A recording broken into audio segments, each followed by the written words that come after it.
Hello students, हमारा आज का टॉपिक है इक्विपोटेंशियल सरफेसेस। तो चलिए देखते हैं इक्विपोटेंशियल सरफेस क्या होते हैं। जैसा कि इसके नाम से ही पता चलता है इक्विपोटेंशियल, इक्वी का मतलब जो है इक्वल, पोटेंशियल आप पढ़ते आए हैं जो टर्म आपकी इलेक्ट्रिक पोटेंशियल है वो। तो इसने बताया है कि इक्विपोटेंशियल सरफेस कौन से होंगे, वो वाले सरफेस जिसके हर पॉइंट के ऊपर इलेक्ट्रिक पोटेंशियल एक जैसी हो, सेम हो, उन सरफेसेस को हम इक्विपोटेंशियल सरफेस बोलते हैं। देखिए, any surface that has same electric potential at every point on it is called equipotential surface. तो मान लेते हैं ये हमारे पास कोई सरफेस है, ये इसका पॉइंट ए है, ये पॉइंट बी है, ये पॉइंट सी है।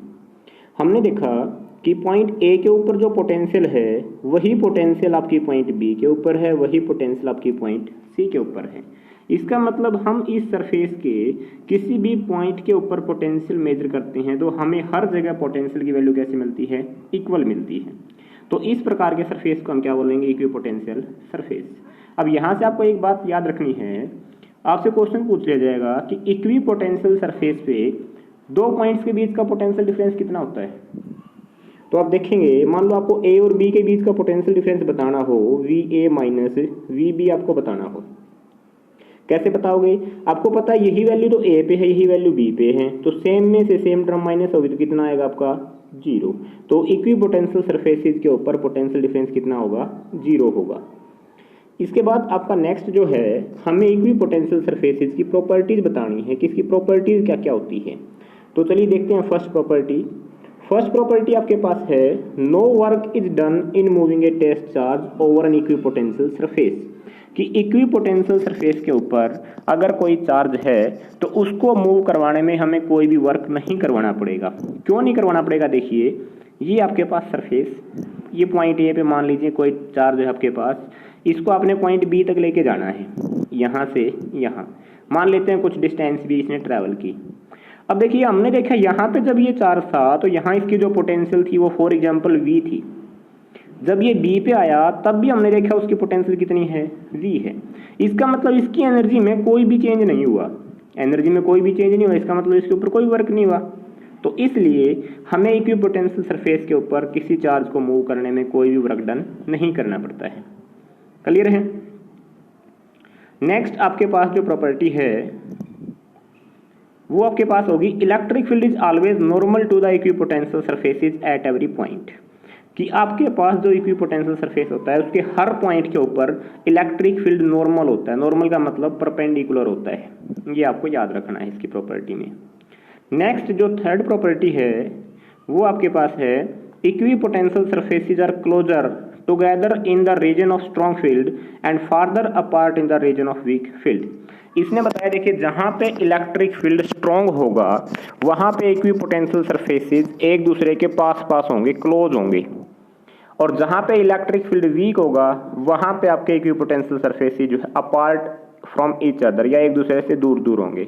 इसको आप उसी प्रॉपर्टी से रिलेट कर सकते हो जो हमने इलेक्ट्रिक फील्ड लाइंस की पढ़ी थी, कि इलेक्ट्रिक फील्ड लाइंस जहां पास पास होंगी वहां पे क्या होगा, आपका इलेक्ट्रिक फील्ड स्ट्रॉन्ग होगा, जहां पे दूर दूर होंगी वहां पे इलेक्ट्रिक फील्ड क्या होगा, वीक होगा। क्लियर है। नेक्स्ट प्रॉपर्टी आपकी है, no two equipotential surfaces can intersect each other, कि कोई भी दो इक्विपोटेंशियल सरफेस एक दूसरे को इंटरसेक्ट नहीं कर सकती। क्यों नहीं कर सकते इंटरसेक्ट, वो देखिए जैसे आपने इलेक्ट्रिक फील्ड लाइंस की प्रॉपर्टी देखी थी कि कोई भी इलेक्ट्रिक फील्ड लाइंस आपस में एक दूसरे को इंटरसेक्ट नहीं करेंगी। क्यों नहीं करेंगी, क्योंकि अगर वो इंटरसेक्ट करेंगी तो वहाँ पे इलेक्ट्रिक फील्ड की दो वैल्यू बन जाएंगी और वो पॉसिबल नहीं है। इसी प्रकार से यहाँ पे भी दो इक्विपोटेंशियल सरफेस अगर एक दूसरे को इंटरसेक्ट करेंगे तो वहाँ पे दो इलेक्ट्रिक पोटेंशियल की वैल्यू हो जाएंगी। मान लेते हैं ये एक सरफेस आपके पास ये है, एक सरफेस आपके पास ये है, इसके ऊपर पोटेंशियल V1 है, इसके ऊपर V2। अगर ये दोनों एक दूसरे को इंटरसेक्ट करेंगे, देखिए इन पॉइंट्स पे जहाँ पे इंटरसेक्शन किया है वहाँ पे V1 और V2 की दो वैल्यू हो जाएंगी, कि पोटेंशियल V1 भी है, V2 भी है, लेकिन ऐसा तो हो ही नहीं सकता, फिर वो इक्विपोटेंशियल सरफेस नहीं रहेगा। तो इसलिए आपका जो इक्विपोटेंशियल सरफेस होगा वो एक दूसरे को इंटरसेक्ट नहीं करेंगे। नेक्स्ट आपके पास equipotential surfaces of various charge systems अब हम जो है अलग अलग चार्ज सिस्टम के लिए हम इक्विपोटेंशियल सरफेस ड्रॉ करेंगे कि अलग अलग चार्ज के लिए इक्विपोटेंशियल सरफेस कैसे होंगे। तो देखिए इसके अंदर हमारे पास जो है एक पॉइंट चार्ज के लिए ड्रॉ करेंगे हम इक्विपोटेंशियल सरफेस कैसा होगा, 2 पॉइंट चार्ज के लिए जो प्लस हो और माइनस चार्ज हो, 2 सेम पोलैरिटी के चार्ज होंगे उनके लिए देखेंगे कि इक्विपोटेंशियल सरफेस जो होगा वो कैसा बनेगा। तो चलिए देखते हैं इसको। सबसे पहले हमारा जो है first equipotential surface of A positive point charge कि अगर आपके पास पॉजिटिव पॉइंट चार्ज है तो उसके लिए इक्विपोटेंशियल सरफेस कैसा बनेगा। ये आपका अप्रोक्सीमेटली जो हमने गाजियन सरफेस ड्रॉ किया था उसी से मिलता जुलता है। जो पॉइंट चार्ज होगा आपका, ये मान लेते हैं यहाँ पे आपका पॉइंट चार्ज क्या है, तो इसके लिए एक ऐसा सरफेस ड्रॉ करो जहाँ पे हर जगह इलेक्ट्रिक पोटेंशियल की वैल्यू सेम हो। तो देखिए जैसे आपने गाजियन सरफेस ड्रॉ किया था और वो आपको बताता है कि उसके हर पॉइंट पे इलेक्ट्रिक फील्ड क्या हो, सेम हो, इसी प्रकार से यहाँ पे इलेक्ट्रिक पोटेंशियल क्या हो, हर जगह सेम या कॉन्स्टेंट हो। तो एक पॉइंट चार्ज के लिए हमेशा जो है आपका जो इक्विपोटेंशियल सरफेस रहेगा वो किस प्रकार का होगा, इस शेप का होगा जो ये आपको दिखाया गया है। क्लियर है। इसको हम क्या बोलेंगे, स्फेरिकल। ध्यान रखना सर्कल्स नहीं बोलेंगे। पॉइंट चार्ज के लिए जो इलेक्ट्रिक फील्ड लाइन है वो हर डायरेक्शन में निकलेंगी इस प्रकार से, ऊपर की तरफ भी नीचे की तरफ भी, तो हमारा ये स्फेरिकल बनेगा। तो इस प्रकार की शेप का हमारा जो है ये इक्विपोटेंशियल सरफेस बनेगा। अब देखिए ये पहला ये भी इक्विपोटेंशियल है, दूसरा भी, तीसरा भी, क्योंकि इसके ऊपर हम कहीं भी वैल्यू देखेंगे तो हर जगह इलेक्ट्रिक पोटेंशियल की वैल्यू सेम होगी। इसी प्रकार से नीचे वाले पे हर जगह सेम होगी, थर्ड वाले पे भी हर जगह वैल्यू जो है वो सेम होगी। क्लियर है।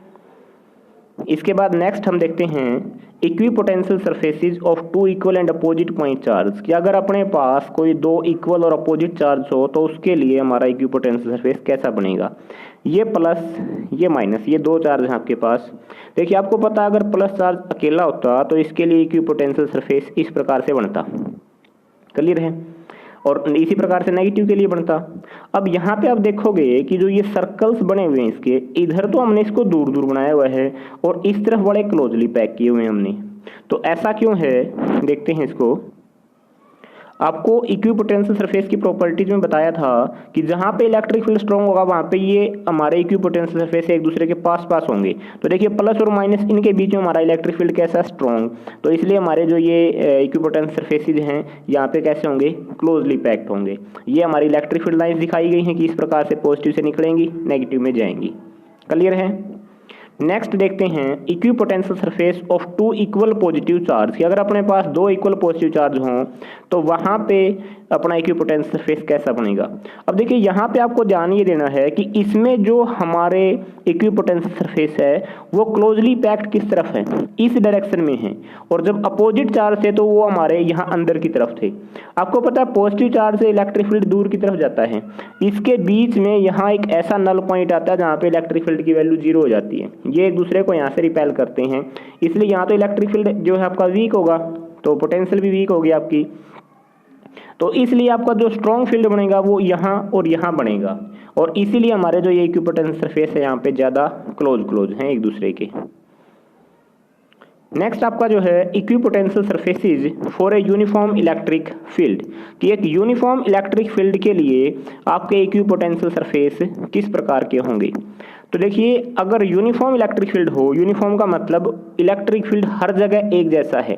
आप इन बॉक्सेज को भूल जाइए, पहले इन बॉक्सेज को भूल जाओ और मान लो सिर्फ आपके पास ये इलेक्ट्रिक फील्ड जो एरो दिखाई गई हैं सिर्फ ये आपको दिया गया है इस प्रकार से, ये आपकी इलेक्ट्रिक फील्ड को दिखाती हैं।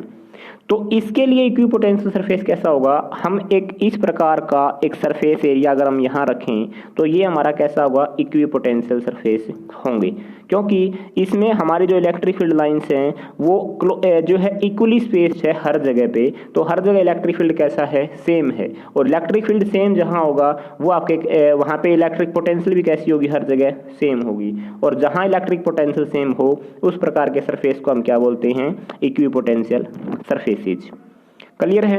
तो ये हमारे पास जो है इक्विपोटेंशियल सरफेसेस से अलग अलग प्रकार के चार्ज डिस्ट्रीब्यूशन के लिए, अलग अलग प्रकार के चार्ज सिस्टम के लिए। अगर यूनिफॉर्म इलेक्ट्रिक फील्ड है तो इस प्रकार के बनेंगे आपके पास।